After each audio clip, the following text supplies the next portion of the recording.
Hello everybody. In today's video, I'm going to show you how to lubricate your caliper slide pins. This is going to be one of two videos on brake maintenance, the other video being how to flush and bleed your brake fluid. I'm going to post a link in the description to that video, so make sure to check that out as well. This is an overall pretty simple job and requires very minimal tools. You just need your jack and ratchet gun for removing your tire, as well as a torque wrench for putting your wheel back on, a simple ratchet for removing the two caliper pins. You might need a flathead screwdriver or a pick tool. You also need a bunch of paper towels, and up here I also got silicone paste and some anti-seize. So why don't we get started? First things first, whenever we're working on a vehicle, we're always going to set our e-brake. And then we're just going to jack up the car. And after jacking up the car, we'll place our jack stand in place. Then we'll remove the wheel. And here is our caliper. Now the reason this job is so important is because it is essential for your caliper to slide freely in order to stop your car. The way a caliper works is there's a brake pad on each side, as well as your rotor in the center here. And the caliper will squeeze those brake pads together in order to stop your car. But it's only able to do that when this slider pin can slide freely, hence the slider pin. Alright, and the first part is going to be to remove these two slider pin bolts. One on the top and one on the bottom. Just need a simple ratchet here. And as always, I highly recommend using the 6-sided one, not with the 12-star pattern. Those are always more prone to stripping the bolts, so stick with this 6-sided one as shown here. So I just got it on here, and with a little pound, there you go. It's loose. Now, the reason it was that loose is because I applied anti-seize to the bolts. If this is a job you haven't done ever, or maybe you haven't done it in years, there's a good chance that that bolt's going to be on there a little better. But as you saw, I was able to do it with one hand. But either way, if you just give it a good smack like that, it should come off generally easy. And we're just going to do the same thing for the bottom one. Alright, here's the bottom one. Just going to give it another good smack. There we go. And it's loose. From there, you should be able to remove them by hand the rest of the way. And so we'll just remove the bolts, place them off to the side. We'll put the top one on the left side, bottom one on the right side, just to remember which one was placed where. For the next part, we need to remove the caliper off the rotor. This part's not too hard, requires just a little manpower. It works best if you take two hands and just kind of grip it on the back of the caliper here and just kind of give it a good couple of pulls back. Just use your body weight and your arms to really pull it back and rock it back and forth. And eventually you should be able to slide it off.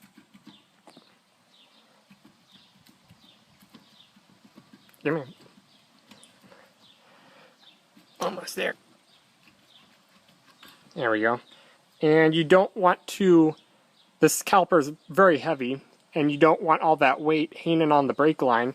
So we're just going to kind of rest it up on top in here, kind of like that. And now we can remove the actual slider pins themselves. And so here are the slider pins.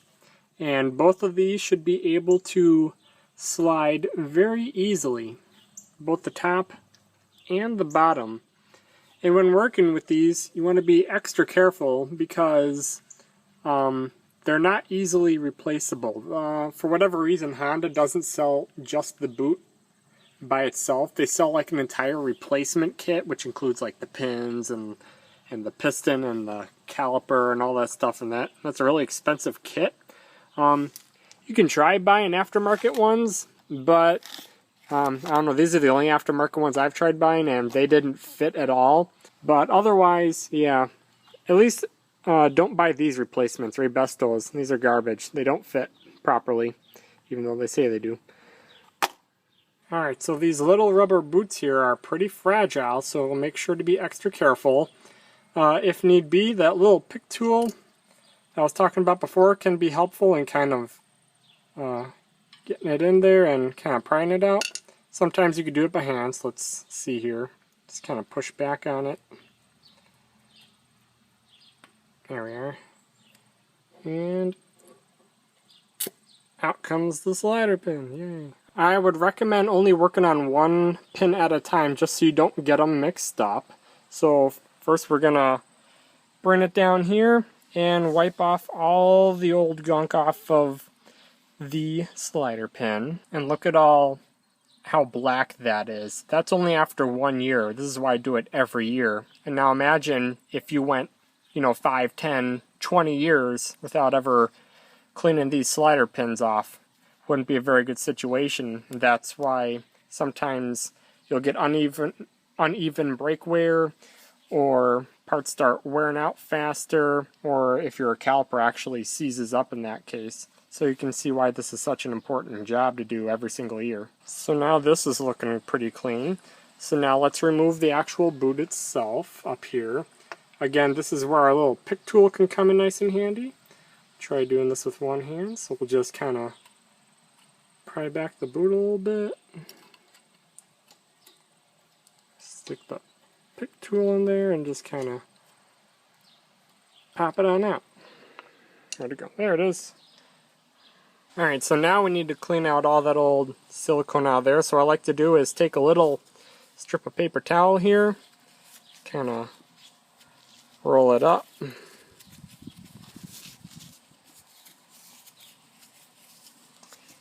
And I will just kind of run it through and just run that paper towel through there.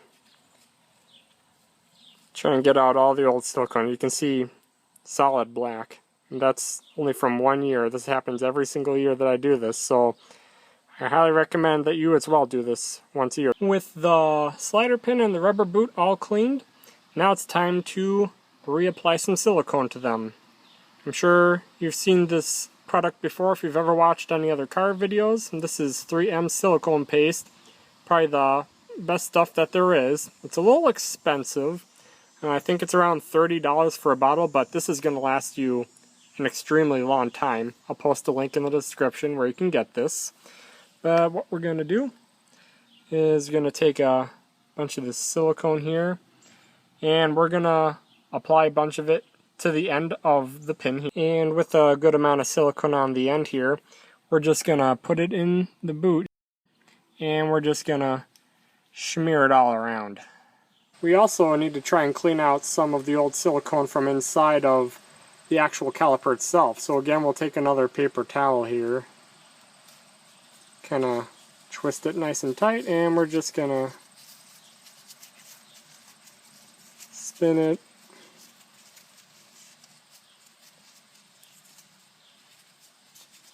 Spin a good bunch of times here. And pull it out. You don't get too much out of there, but hey, if we can get any more of that black gunk out, that's good, right? Then after you've got the inside of the boot full of silicone, I like to just take a tiny bit more and actually, before applying the boot, just kind of get a little bit in the actual caliper itself. Just a tiny bit. And we're going to take the boot and we'll just put it back in there. There we are. And we'll take our slider pin, kind of maneuver that in there. Hope I don't think this boot's in all the way. There we go. That's better, okay. And push it all the way in. There we go. Sometimes there's a little air inside the boot. We'll just kind of push back here, and we can kind of bleed out that air a little bit. Alright, so we bled out the air inside of this little boot here. And so now we can just kind of mix that silicone around a little bit inside the caliper. And if you have any excess around the edges, so you can just take a paper towel and kind of wipe that off. But alright, we did one slider pin, so 7 more to go. And it's the exact same for all 8 of them, both on the front and back tires. So I'm just going to finish up this one here, and we'll put the actual caliper back on. Next, we're going to take these little bolts here that we removed at the beginning, and we're just going to clean off the old anti-seize off of them. And then we'll just apply some new anti-seize to the bolt. Applying anti-seize to these bolts will make it super easy to remove them when you do this project once a year. Kind of as you saw a little bit ago earlier in the video.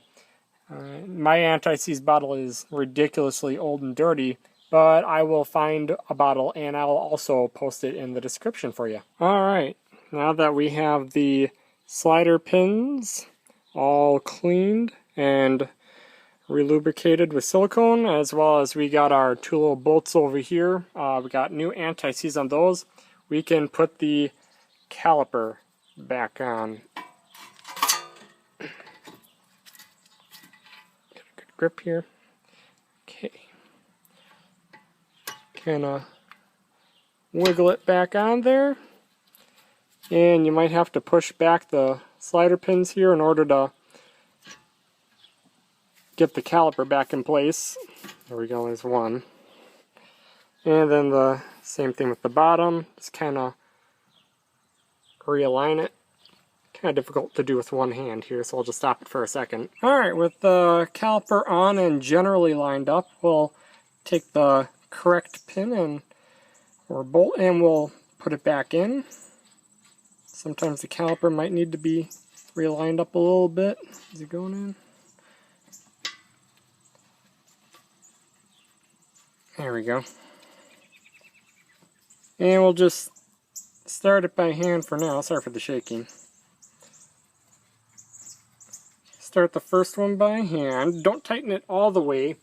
Leave a little bit of slack like that on there. And then we'll take our second pin and we'll just start it in there, and we'll try and realign the caliper with the bottom pin here. Did I get it? I think so. Yep, there it goes. Okay. And we got that one started, so we'll just hand tighten these the rest of the way. That one, back up top here again.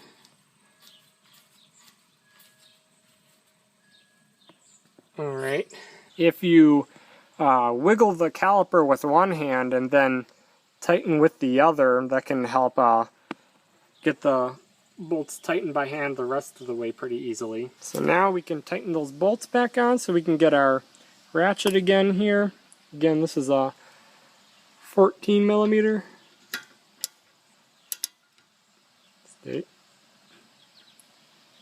And then we'll also grab a wrench here. It's bigger than 18 millimeters, which is what most wrench sets max out at in metric. So this is a 3/4 inch wrench, and we're just gonna slide it on there. And then we'll use one hand to hold the wrench in place, and then we'll use the other hand to tighten down the bolt. Doesn't need to be too tight. In fact, sometimes you don't even need your other hand for the wrench. Like right now, it's kind of already gripping pretty good. So when these bolts, you'll feel when they just really suddenly stop, just don't torque them really tight. They don't need to be on there all that much. But already, right there, that seems plenty. And so we'll do the same thing with the bottom one. We'll see, maybe this one may or may not need that wrench, but not bad, well, you know. 2 in a row we didn't need the wrench, so that's pretty nice. There we go, let's give it a little yank, and hey, it's on there nice and tight. That's all it needs, really. And there we go, we have completed one whole caliper. And so before you go for a drive, and after you've finished all 4 calipers, we need to retighten them again. If you were to just go for a drive right after doing this project, you wouldn't stop on the initial brake pedal push. That's because we loosened all 4 calipers in order to remove them, in order to get access to the caliper pins. So what we need to do after we've finished all 4 calipers is give the brake pedal a good couple pushes until it feels stiff again. And as you can see, it's really not that hard of a job at all. It's pretty messy, as you can probably tell, but very easy nonetheless. You just remove your wheel, remove the 2 bolts. It's really just removing 2 bolts and cleaning everything off and putting everything back together. Yeah, we can put our wheel back on, lower the car back down. It's the same thing for all 4 wheels, and then you're done. So I just want to say thank you so much for watching. I also want to say thank you for 1,000 subscribers. That's really cool. Check out the description. I'll post some links and stuff in there. And also feel free to leave a comment or ask a question. I'm always loving to answer questions and help people out. So thank you again. Have a great day.